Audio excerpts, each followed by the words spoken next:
Alright, part 2, cooking with Mr. Jones. Macaroni's about done. Looks about like this.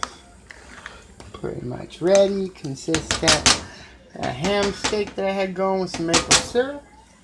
I pretty much finished cooking it and cut it up into some nice sized chunks. There's a few more pieces that might need to be cut up like that, but it's pretty much ready to go. So we got all that stuff good. Alright, according to this thing, we need 8 tablespoons of margarine or butter, half cup of milk. So we're going to go with Land O'Lakes sweet cream, unsalted. Better for your health, I guess. Anyway, all ready to go. Just ready to mix. See you in a bit.